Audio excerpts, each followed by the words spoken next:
रफा पर इजराइल ने कल रात भयानक हमले किए हैं जिसमें सैकड़ों बच्चे और औरतें मारे गई हैं। तो खान यूनुस में हमास ने इजराइल की पूरी ब्रिगेड को उड़ा दिया है। यानी कि इजराइल और गजा के बीच में, इजराइल और हमास के बीच में, इजराइल और फलस्तीन के बीच में जो जंग चल रही थी, सारी बातों के बावजूद रुकने की जगह लगातार बढ़ती चली जा रही है। उधर ढेर सारा भाषण और शांति की बात करने के बाद अमेरिका ने इजराइल के लिए फिर से एक बहुत बड़ी मदद सैंक्शन कर दी है और इजराइल की ही अपनी डिफेंस एजेंसी ने यह रिपोर्ट दी है कि हिजबुल्लाह के साथ तुम्हारी जंग अगर होती है तो इजराइल तबाह बर्बाद हो जाएगा। ये और इसके अलावा ढेर सारी अपडेट्स लेकर आपके बीच में हाजिर हूं। सुनते रहिए पूरा वीडियो।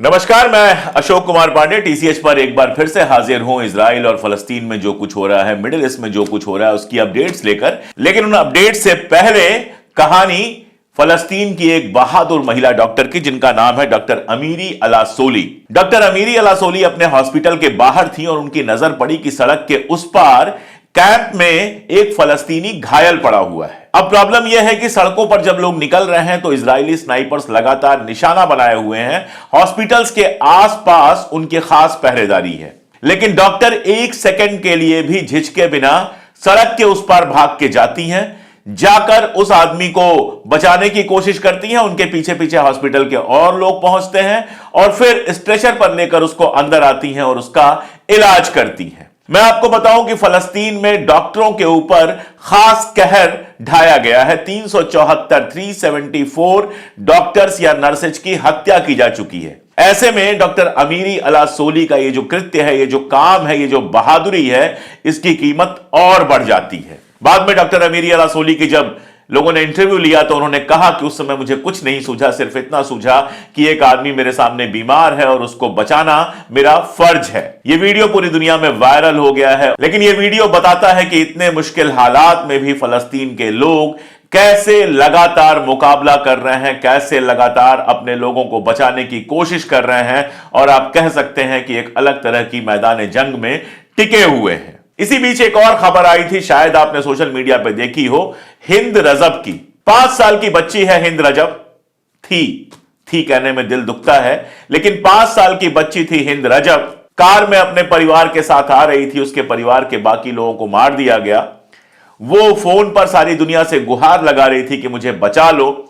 उसके साथ 2 पैरामेडिक्स भी थे और कई दिनों तक उनकी कोई खबर नहीं मिली। बाद में उसकी लाश मिली और सबसे भयानक जो है बात वो ये है कि सारी दुनिया के अखबारों ने इसको, चाहे वो बीबीसी हो, सीएनएन हो, अमेरिका के बड़े से बड़े अखबार हो, सबने इसको कवर तो किया, लेकिन किसी ने इजराइल का नाम लेने की हिम्मत नहीं की। रशिया और यूक्रेन के युद्ध में, यूक्रेन में जब बच्चे कुछ मारे गए तो रशिया का नाम लिया गया और लेना भी चाहिए था, क्योंकि चाहे रशिया हो, चाहे दुनिया का कोई मुल्क हो, उसको यह हक नहीं है कि जंग में बच्चों को शिकार बनाए। लेकिन जब हिंद रजब की बात की गई तो ऐसे किया गया जैसे किसी तूफान में दब गई हो, जैसे किसी एक्सीडेंट में मारी गई हो।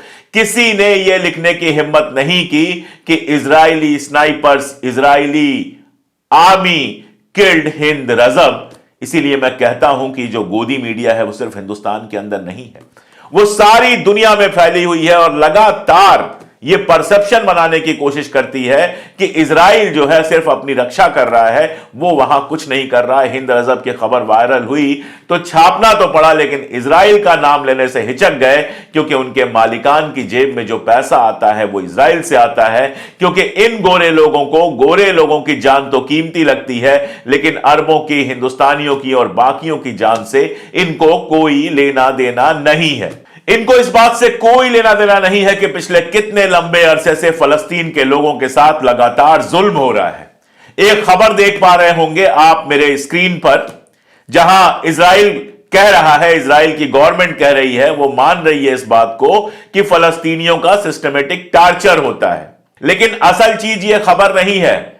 असल चीज उसके ऊपर लिखी हुई लाइन है जो बताती है कि यह खबर 24 साल पुरानी है, 24 ईयर ओल्ड है। यानी आज 2024 चल रहा है, 2020 में इजरायली गवर्नमेंट ये मान रही थी कि फलस्तीनियों का सिस्टमेटिक टार्चर होता है। यही बात हम लगातार कह रहे हैं कि 7 अक्टूबर से कुछ नया नहीं शुरू हुआ है।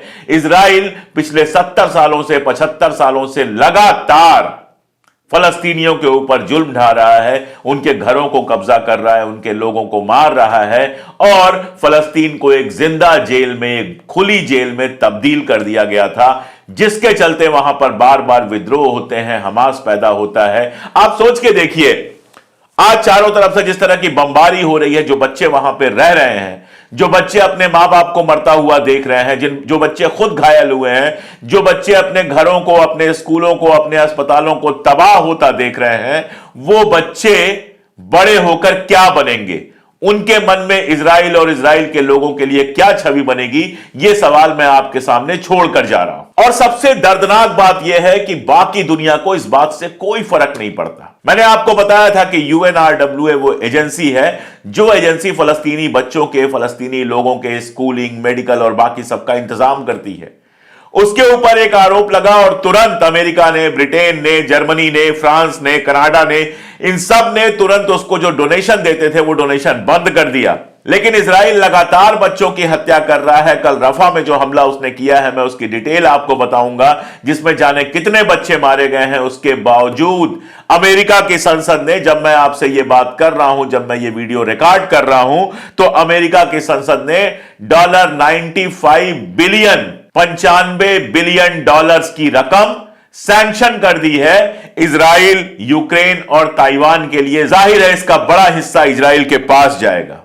मैं आपको बताऊं कि जो 66,000 टन बम गिराया गया है फलस्तीन के अंदर, गजा पट्टी के अंदर, उसमें से 25,000 टन, 25,000 टन जो बम है वो अमेरिकी बम है, जो अमेरिका से मिला हुआ बम है वो है। जिस अपाचे हेलीकॉप्टर से वहां के लोगों पर लगातार हमला किया जा रहा है, वो अपाचे हेलीकॉप्टर यूएस ने दिया है। रफा के बारे में मैंने आपको बताया था कि रफा में इस समय 2.5 मिलियन से ज्यादा लोग ट्रैप्ड हैं।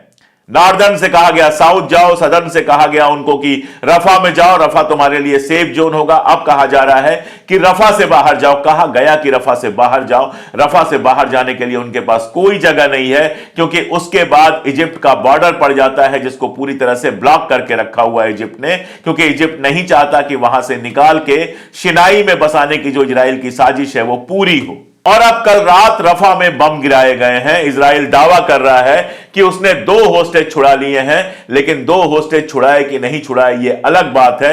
वहां 100 से ज्यादा फलस्तीनियों के मारे जाने की खबर आई है। जब रफा पे हमले की बात की बेंजामिन नेतन्याहू ने, तो सबने विरोध किया। यूरोपीय यूनियन ने विरोध किया। क्रेमर, लेबर पार्टी का जो लीडर है, जो इसके पहले अपनी पार्टी की एक नेता को पार्टी से निकाल चुका है क्योंकि वो सीज फायर की डिमांड कर रही थी, उसने भी कहा कि रफा में ऐसा नहीं होना चाहिए। जर्मनी ने भी कहा, डच फॉरेन मिनिस्टर थी, उन्होंने भी कहा, और अरब लीग की बात मैं करूंगा, अरब मुल्कों की जो लीग है, उसने भी कहा कि रफा पे ये जो हमला करने की बात इजराइल कर रहा है वो बुरी है, ऐसा करने पर लोग मारे जाएंगे। लेकिन ये सब मिलकर इजराइल को रोक नहीं पाए। बाइडेन बहुत बड़ी बड़ी बातें कर रहा था कि ओवर द टॉप जा रहे हैं, ऐसा नहीं करना चाहिए, वगैरह वगैरह वगैरह। लेकिन फाइनली रफा पर हमला किया बेंजामिन नेतन्याहू ने, और उसी दिन, जिस दिन यह हमला हुआ, जिस दिन 100 से ज्यादा लोग मारे गए, जिस दिन बच्चे हलाक हुए, जिस दिन औरतें हलाक हुई, ढेर सारे वीडियोस आए हैं। मैं यूट्यूब पे नहीं दिखा सकता, आप जानते हैं मेरे वीडियोस लगातार यूट्यूब ब्लॉक करता रहता है, तो मैं वो वीडियोस आपको नहीं दिखा सकता। यूट्यूब को फिर से बहाना मिल जाएगा ब्लॉक करने का। लेकिन उन सारे वीडियोस को देखने के बावजूद, उस सारी तबाही के बावजूद, यूनाइटेड स्टेट $95 बिलियन का जो सहायता है, ये लोन भी नहीं है, ये एड है, मदद है, फलस्तीनी बच्चों को देने के लिए अमेरिका के पास पैसा नहीं है। UNRWA से पैसा तुरंत वापस खींच लिया, लेकिन इजराइल को देने के लिए जनसंहार कर रहे, नरसंहार कर रहे इजराइल को देने के लिए। ICJ ने जो कहा था कि इजराइल नरसंहार कर रहा है, ऐसा लगता है। इन सब के बावजूद अमेरिका इजराइल को पैसा दे रहा है, और अरब लीग जबानी जमा खर्च करने के बाद खामोश बैठे हुए। कहा तो बहुतों ने, इजिप्ट ने भी कहा कि अगर रफा पे हमला हुआ तो इजिप्ट अपना शांति समझौता तोड़ देगा। आर्मी वार्मी भी खड़ी कर दी, फोटो वोटो भी रिलीज हो गए, लेकिन 100 से ज्यादा फलस्तीनी मारे गए हैं। इजिप्ट के मुंह से कुछ नहीं निकला है अभी तक। इजिप्ट कोई विरोध करता हुआ नजर नहीं आ रहा। इतने बड़े बड़े अरब मुल्क हैं, इतने पैसे वाले अरब मुल्क हैं, कोई भी मदद करता हुआ नजर नहीं आ रहा। यह आज की दुनिया की हकीकत है कि सारे के सारे अन्याय के साथ खड़े हैं, हक के साथ कोई नहीं खड़ा है, फलस्तीनियों के साथ कोई नहीं खड़ा है। बस कोशिश कोशिश कोशिश होती जा रही है, कोशिश युद्ध विराम की, और ऐसा लगता है कि जब तक युद्ध विराम होगा बेंजामिन नेतन्याहू ये सब कर डालेगा। बेंजामिन नेतन्याहू जानता है कि वो जंग हार चुका है। इतनी लंबी लड़ाई में वो एक भी अगवा किए हुए आदमी को रिहा नहीं कर पाया। अब जाके दावा कर रहा है कि 2 लोगों को उसने रिहा किया है। कल ही खान यूनुस में एक बड़ा बम्बार्डमेंट हुआ है जिसमें इजराइल के 11 से ज्यादा सैनिकों के मारे जाने की खबर है। अभी इजरायली मीडिया इस पर बहुत बात नहीं कर रहा है, सिर्फ फ्लैश चला के छोड़ दे रहा है, लेकिन लगता ऐसा है कि वहां पर काफी इजरायली सैनिक मारे गए हैं। इजराइल के अंदर लगातार जुलूस निकल रहे हैं और अब जुलूस वायलेंट हो रहे हैं, जिनके डिमांड है कि नेतन्याहू को हटाओ, अगवा किए हुए लोगों को लेके आओ। ये लगातार डिमांड करते हुए वहां पर जुलूस निकल रहे हैं। पार्टी के अंदर बहुत सारे लोग नेतन्याहू के खिलाफ खड़े हो गए हैं। आज नहीं कल नेतन्याहू को जाना है, लेकिन अपनी जनता के पागलपन को पूरा करने के लिए यहां क्या होता है, जब सरकार की सारी विफलताएं होने लगती हैं, दिखने लगती हैं, तो कहीं कोई कांड कर दिया जाता है, कहीं कोई मस्जिद गिरा दी जाती है, 2-4 मुसलमानों को उठाकर यूएपीए में बंद कर दिया जाता है ताकि जनता को यह बताया जाता रहे कि अब्दुल की चूड़ी टाइट है।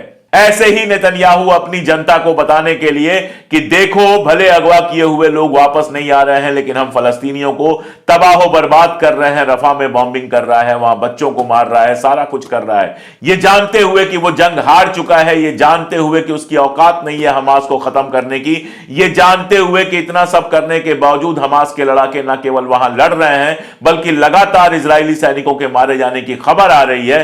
बेंजामिन नेतन्याहू के हाथ में यही है कि वहां के बच्चों को, औरतों को, वहां के बिल्डिंग्स को तबाह कर सके, ताकि अपनी जनता को ऐसी चीजें दिखाकर पागल बनाए रख सके, उनको दीवाना बनाए रख सके और उसकी कुर्सी किसी तरह से बची रहे। ये सारा कुछ सब जानते हैं, यूरोप जानता है, अमेरिका जानता है, जर्मनी जानती है, सब जानते हैं। लेकिन चूंकि हथियार बिक रहे हैं, चूंकि अपने स्वार्थ सद रहे हैं और चूंकि वो गोरा है, इसलिए किसी के मुंह में कोई जबान नहीं है, कोई एक लफ्ज बोलेगा नहीं। अभी महमूद अब्बास कतर गए हुए हैं। महमूद अब्बास आप जानते हैं फिलिस्तीनियन अथॉरिटी के चीफ हैं।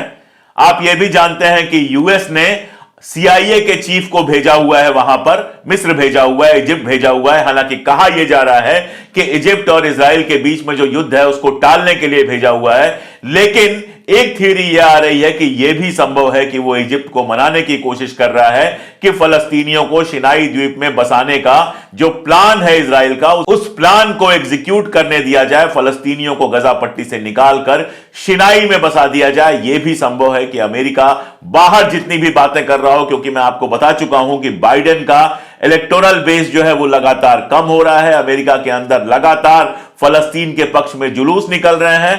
बाइडेन के चुनाव हारने का अंदेशा साफ साफ दिखाई दे रहा है। उधर ट्रंप, जिसको एक समय में मुसलमानों का विरोधी कहकर पेश किया गया था, जिसको एक जमाने में शैतान कह के पेश किया गया था, वो अपनी बातों से ज्यादा बेहतर लग रहा है बाइडेन से। वो ये कह रहा है कि बाइडेन को कुछ नहीं आता है, जब से ये राष्ट्रपति बना है इसको सिर्फ इतना आता है कि दूसरे मुल्कों के ऊपर बम गिराओ और उससे अमेरिका का कोई फायदा नहीं होता है, सिर्फ और सिर्फ नुकसान होता है। ट्रंप लगातार ये कह रहा है कि वहां पर मिडिल ईस्ट में जिस तरह से अमेरिका अपने आप को फंसा रहा है वो खतरनाक है। तो ट्रंप की लगातार पॉपुलैरिटी बढ़ रही है, बाइडेन की पॉपुलैरिटी लगातार घट रही है, इसलिए दुनिया को दिखाने के लिए वो सीज फायर की बात कर रहा है।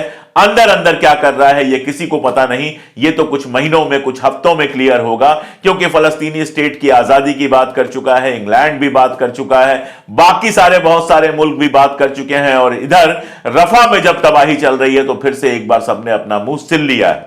मैं आपको बता दूं, 1 महीने के अंदर आईसीजे को अपनी रिपोर्ट पेश करनी थी इजराइल को।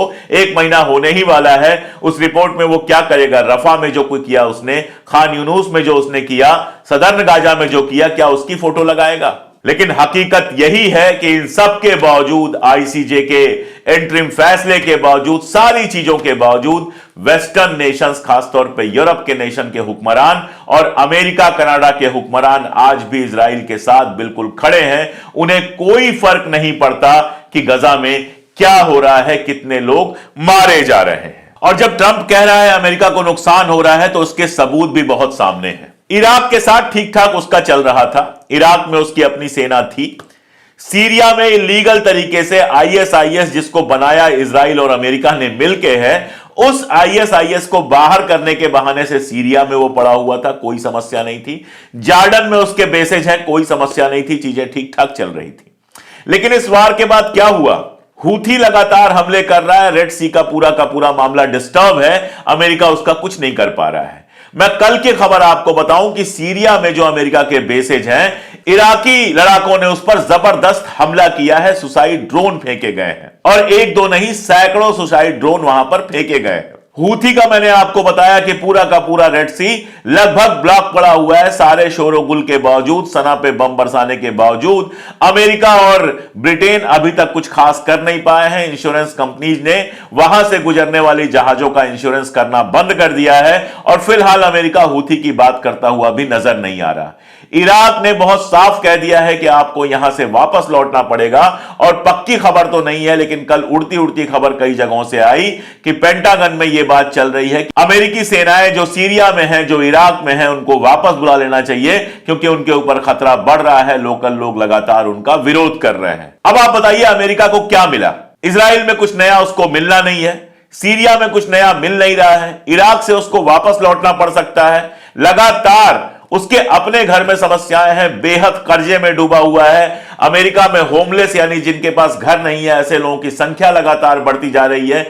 ब्रिटेन में और बाकी जगहों पे बेरोजगारी जबरदस्त है, महंगाई जबरदस्त है, लेकिन ये सारे मुल्क अपनी जनता को पैसा देने की जगह इजराइल को पैसा दे रहे हैं जंग में फूंकने के लिए, ताकि इजराइल लगातार हथियार खरीदे, अमेरिका के जो हथियारों के सौदागर हैं उनसे लगातार हथियार खरीदे, जंग चलती रहे, हथियारों के सौदागर अमीर होते रहें और उसी पैसे में से एक टुकड़ा अमेरिका और ब्रिटेन के नेताओं को देते रहें, जिससे वो चुनाव लड़ें, जिससे वो अय्याशी कर सकें। शायद उसी पैसे में से कुछ टुकड़ा या पता नहीं क्या अरब के मुल्कों को भी मिलता होगा, जिससे वो अपनी जबान बंद कर सके, वो मंच पर आकर बड़ी बड़ी बातें कर ले, वो कह दें ये वो, लेकिन फाइनली जब इजराइल को रोकना हो तो चुपचाप उधर पीठ फेर लें, कुछ नहीं बोले। जब 200-400 लोग और मर जाएं, 200-400 और फलस्तीनी बच्चे औरतें मर जाएं, तो उसके बाद फिर एक बयान जारी कर दें और बीच में सीज फायर चिल्लाते रहें। हमास ने बहुत साफ कहा है कि रफा में जो कुछ हो रहा है उसके बाद सीज फायर की संभावना लगातार कम होती जाएगी। अगर रफा में इसी तरह से हमले होते रहेंगे तो सीज फायर नहीं होगा। उधर हिजबुल्लाह के साथ जंग करने के लिए इजराइल बड़ा बेचैन था, बहुत सारी बातें हो रही थी, बहुत सारे बयान आ रहे थे। इजराइल की जो आईडीएफ है, इजरायली डिफेंस फोर्स, जिसको अरब मुल्क कहते हैं आईओएफ, इजरायली ऑक्यूपेशन फोर्स, उसके जो चीफ हैं वो लगातार कह रहे थे कि लेबनान से हमारी फुल ब्लोन वार हो सकती है। अब इजराइल की ही डिफेंस एजेंसीज ने एक रिपोर्ट जारी की है और उस रिपोर्ट में कहा है कि हिजबुल्लाह से अगर जंग होती है तो यह बेहद खौफनाक होगी, यह बेहद खतरनाक होगी। इजराइल के लिए यह जो वर्ड यूज किया है, डेडलीएस्ट होगी, बेहद खतरनाक होगी। उस रिपोर्ट में यह लिखा गया है कि हिजबुल्लाह रोज 2500 से लेके 3000 मिसाइल्स फायर करने की क्षमता रखता है। यानी अगर यह जंग होती है तो हिजबुल्लाह रोज 2500 से 3000 मिसाइल्स फायर करेगा। पहले ही जो नॉर्दर्न गजा है, जिसकी सीमा लगती है लेबनान के साथ, वो लगभग खाली हो चुका है। वहां जो सेटलर्स हैं, जो इजराइल के अवैध बस्तियां हैं, वहां से खाली हो गई हैं, लोग छोड़ छोड़ के आ गए हैं। इजराइल बहुत कोशिश कर रहा है कि ये लोग वापस लौट के जाएं, लेकिन उनकी हिम्मत नहीं पड़ रही है, क्योंकि हिजबुल्लाह लगातार मिसाइल बरसा रहा है। और अब इजराइल की डिफेंस एजेंसीज की इस रिपोर्ट का कहना है कि अगर फुल ब्लोन जंग हुई, अगर इजराइल ने पूरे लेवल पे जंग करना शुरू किया, तो 2500 से 3000 मिसाइल उसको रोज झेलनी पड़ेगी, जो ना केवल नॉर्दर्न इजराइल को बल्कि पूरे इजराइल को तबाह बर्बाद करने के लिए काफी होगी। यह वहां की डिफेंस एजेंसीज का कहना है। मैं आपको बताऊं कि अभी इसी बीच में दावा किया है हिजबुल्लाह ने कि इजराइल के एक ड्रोन को, जिसका नाम है स्काईलार्क आइलेक्स ड्रोन, उस ड्रोन पर कब्जा कर लिया है हिजबुल्लाह ने और कहा है कि यह बिल्कुल चलती फिरती अवस्था से था। तो ड्रोन जो होता है वो बहुत सारी जो गोपनीय जानकारियां इकट्ठा करने के लिए होता है। इजराइल इस तरह के ड्रोन्स का यूज करता है। हिजबुल्लाह का यह कहना है कि इस ड्रोन के सहारे इजराइल की बहुत सारी गोपनीय सूचनाएं हमारे तक पहुंच चुकी हैं, यानी वहां अगर जंग होगी तो बिल्कुल बराबरी की जंग होगी और उसमें इजराइल तबाह बर्बाद हो सकता है। इसीलिए इजराइल ने अचानक हिजबुल्लाह के खिलाफ जो ऑफेंसिव था वो कम कर दिया है। इजराइल कमजोरों से तो लड़ सकता है, इजराइल गजा के गरीब बच्चों और औरतों पर तो बम बरसा सकता है, लेकिन जहां लड़ाके हैं उनसे लड़ने की कोई हिम्मत नहीं होती। वो भी वीडियो में आपको दिखा नहीं सकता। अभी एक वीडियो आया था, ट्विटर पे काफी वायरल हुआ था, जिसमें दिख रहा था कि इजराइल के सैनिक खड़े हैं, उसमें से एक सैनिक मारा जाता है हमास की गोली से और बाकी सारे सैनिक भाग जाते हैं। ऐसे तमाम सारे वीडियोस हैं। आप सोचिए कि किस काम के लिए गए हैं, घरों में घुस के चोरियां कर रहे हैं।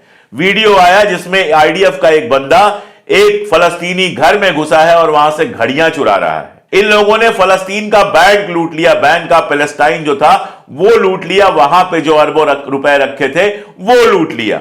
इस तरह की हरकतें करने वाले जांबाज नहीं होते, वीर नहीं होते।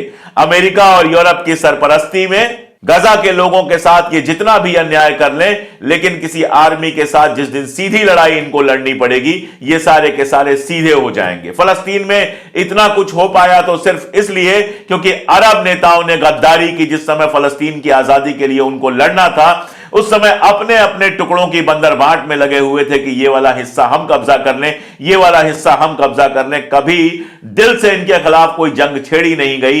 अमेरिका ने हमेशा अरब मुल्कों को बहका कर रखा अपने पास और अमेरिका की गुलामी करते हुए अरब मुल्कों ने कभी इजराइल का सीधा मुकाबला नहीं किया, वरना इजराइल के लिए आसान नहीं था फलस्तीन पर इस तरह से कब्जा कर पाना। आप सोचिए, एक अकेला ईरान खड़ा हुआ है जिसके ऊपर दुनिया भर से सैंक्शन लगाया गया है।